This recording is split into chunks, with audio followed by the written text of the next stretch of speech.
Kung kailangan yung BMS natin mas malawak through artificial intelligence, why not? No? So, let's be open to innovation kasi kailangan natin magparami. Hindi pwede na tayo-tayo pa rin ang nagkikita. No? Ilan na ba tayo? 10,000? 100,000? Kailangan natin maging milyon. Bakit? Ang laban sa 2028, winner take all. Sa 2028, winner take all. Pag ang kandidato natin ay si VP Sara, pinakamalakas nating kandidato, at kung matalo siya, kulong si VP Sara. Yung kalaban natin, takot rin. Pag natalo sila, baka sila rin ang makulong. Kasi magtatapunan ng mga kaso ang isa at isa. Kaya, all or nothing ang laban. At huwag nating kalimutan na hindi lang magtatapos sa pagpapalakas o pagpaparami. Nakalimutan nyo ba na may problema tayo sa eleksyon? Ano ba ang gamit sa bilangan ng boto ngayon? Di ba vote counting machine? Pag naglagay tayo ng balota ng boto natin sa makina, nakikita ba ng mata natin kung paano mag-compute ang makina? May nabibigay ba tayo sa watchers na assurance na nakita nila yung bilangan?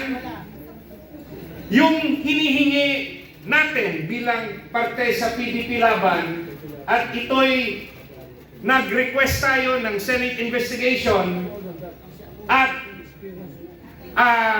tayo'y humihingi na dapat bumalik sa manual counting ang pagbilang ng boto at the precinct level para makita natin kung yung boto natin talagang nakalagay sa balota at yung lalabas na resulta ay yung gusto ng tao. Kung matalo tayo, okay lang kung alam natin na talagang talo tayo.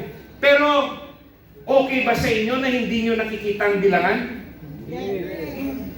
Kahit gaano natin kapalakas o magpreparar tayo sa eleksyon, pag hindi tayo sigurado na patas ang pagbilang, sigurado ba tayo na yung lalabas na boto ay yung binoto ng tao o baka yung pinili ng makina? Kaya yung ating sinisigaw, yung ating pagpapalakas, useless lahat pag hindi natin malaman ang katotohanan kung patas at accurate ang vote counting machine. Panawagan natin sa ating mga PDP senators at mga kalyado, ang hinihingi ng PDP Laban at ng Duterte 7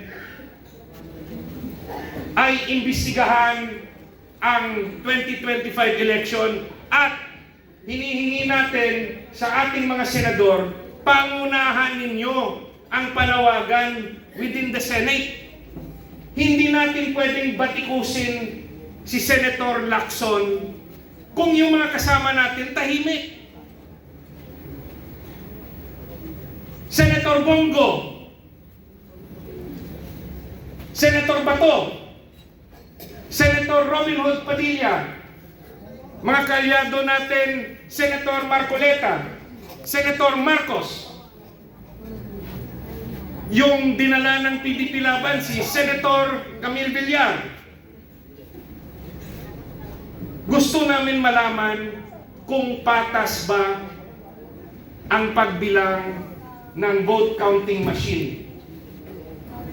Bago nating hingin ito kay Senator Soto at kay Senator Lacson, kayo ang aming sinisingil, maging kampyon kayo ng ating partido at ng inyong kaalyado sa PDP Laban ipaglaban nyo ang katotohanan kasi pag pinabayaan natin to, haharapin ng PDP laban sa 2028 ang sitwasyon na yung boto natin bibilangin ng vote counting machine.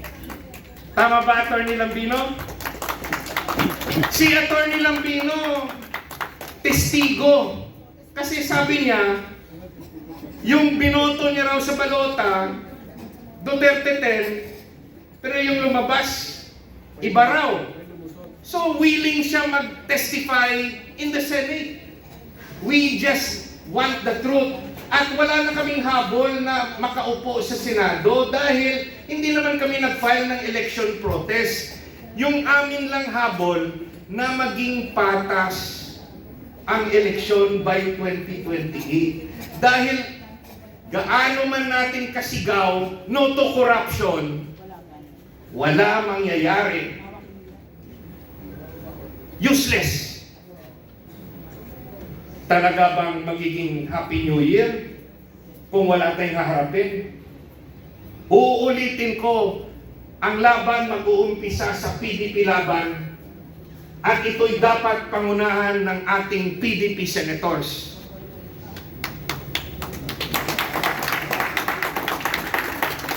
Kung nanalo si Atty. Lambino at Senator Lambino, hindi siya yung mangunguna doon. Kung nanalo si Atty. Hinlo, maingay ako. Kung nanalo si Senator Philip Salvador, magiging maingay si Senator Philip. Kung nanalo si Senator Jimmy Bondoc, magiging maingay si Senator Bondoc. Kung manalo si Atty. Rodriguez, di sana maingay si Senator Rodriguez. Si Pastor Kibuloy kung nanalo, siguro maingay rin. Kung si Dr. Mata nanalo, magiging maingay rin. Ang Duterte 7 hindi magpapabaya sa PDP laban at sana nandito rin yung tatlo sa ating Christmas party. Correct. So, yan ang aking panawagan at humihingi ako ng tulong sa ating mga senador at sa ating mga kaalyado. Ang laban na ito ay para sa 2028 election. Si VP nagsalita na alagaan natin ang eleksyon natin. So, sana hindi tayo tahimik. Maraming salamat and a Happy New Year.